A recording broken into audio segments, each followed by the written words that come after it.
Bonjour, on est samedi matin, il pleut. C'est presque l'hiver ici, c'est incroyable au mois de mars. J'étais en train de regarder l'histoire à propos de la corrélation entre l'intestin et la tête de plus en plus. Et comme j'ai mon frère qui n'est pas très bien en ce moment, je recherche de plus en plus ce genre d'informations.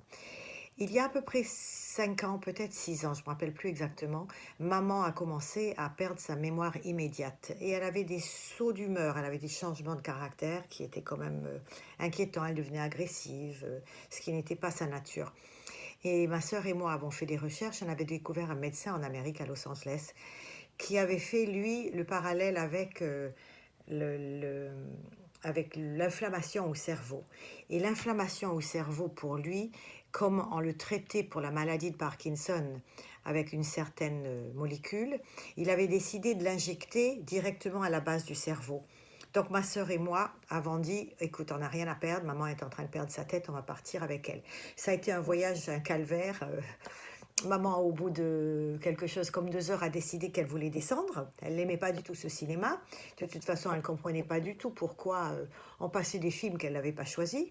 Et en plus de ça, elle regardait les gens et elle disait, mais ils sont tous moches et moi j'ai envie de descendre d'ici. Et au bout d'un moment, au bout de 5 heures d'essayer de la garder calme, parce qu'on devait partir jusqu'à Los Angeles, elle a appelé l'hôtesse en disant vous m'amenez, vous commandez un taxi s'il vous plaît, je veux rentrer chez moi, je suis fatiguée, etc. Enfin, ça a été un calvaire. Bref, on arrive à Los Angeles, toutes les deux un petit peu perdues, ma sœur et moi, et inquiets de ce choix que nous avons fait, qui était encore controversé. Et on rencontre ce docteur qui, effectivement, on trouve très bien, finalement, c'est une femme docteur, elle décide de prendre maman.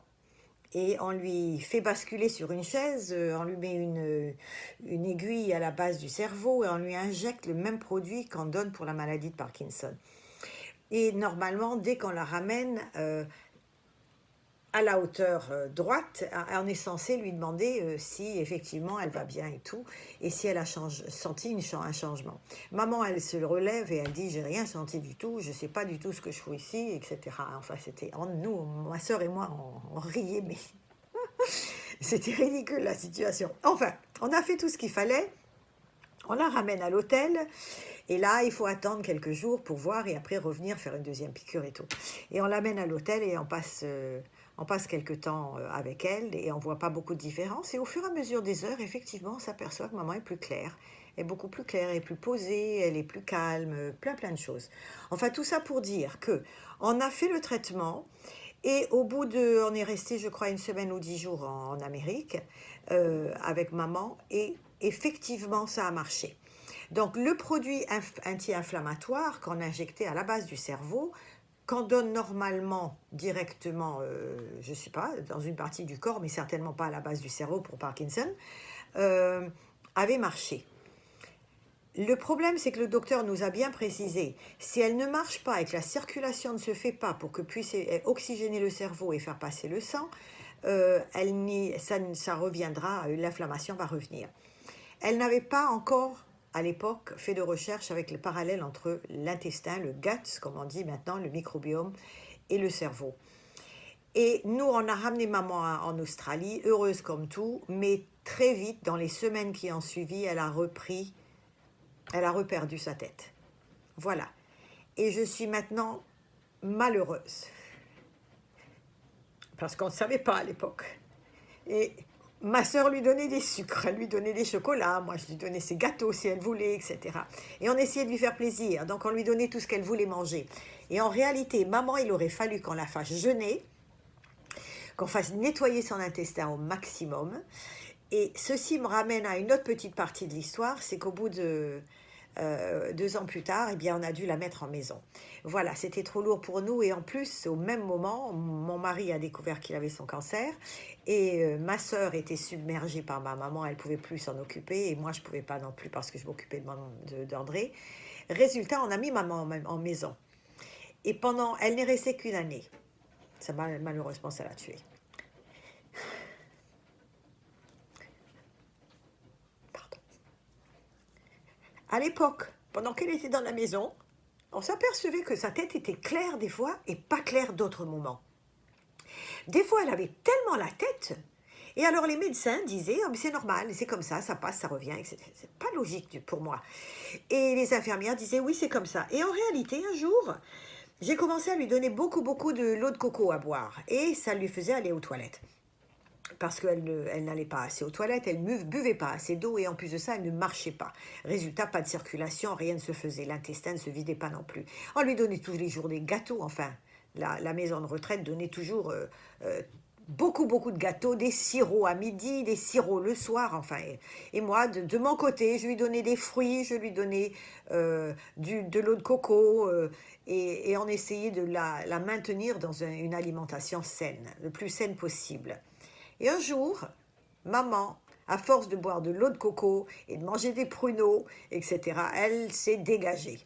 Et alors ça a été une catastrophe. Le docteur, les infirmières m'ont appelé en me disant arrêtez de lui donner ça. On s'est retrouvé avec un lit tout sale, il a fallu la baigner, etc. C'est terrible. Enfin bref, vous savez que tout de suite après, ma mère avait toute sa tête. À tel point, son intestin était vide.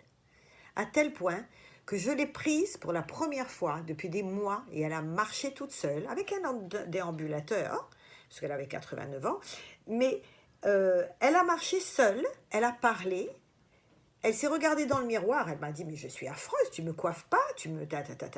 On est allé au petit café du coin, j'ai des photos de tout ça, j'ai même filmé tellement c'était extraordinaire. Elle est restée, on a parlé à la dame à côté, on a parlé au monsieur, elle a même essayé de draguer un petit peu le monsieur. Et ça a été un moment extraordinaire. Et j'ai dit à ma sœur, comment ça se fait? Et à l'époque, on n'a toujours pas fait le rapport entre l'intestin et la tête. Tout ça pour dire que je suis de plus en plus persuadée, tout ce que je suis en train de lire en ce moment, il y a une corrélation entre l'intestin et la tête. On ne sait pas pourquoi, on pense simplement que c'est le deuxième cerveau et qu'en plus de ça, la toxicité passe dans le sang, la toxicité qui passe dans le sang passe dans le cerveau. Et il faudrait que de toute façon, les médecins nous expliquent tout ça correctement. Mais ça marche. Et je me suis rendu compte qu'à l'époque, elle s'était vidée. C'était comme si elle avait fait un jeûne. Les toxiques étaient partis.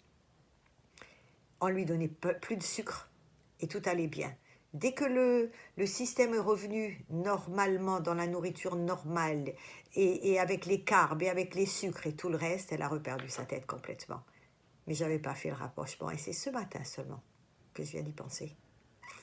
Je vous souhaite un bon dimanche à tous. Faites ce qu'il faut. Votre corps doit être nourri correctement. On n'est pas censé manger toutes ces merdes qu'on nous vend. On est censé manger de la viande, des légumes et des fruits, un peu de viande, mais de la bonne viande, pas de la viande industrielle. On est censé de manger de la vraie nourriture vivante, des choses qui vont vous garder sain d'esprit et de corps. Bon dimanche.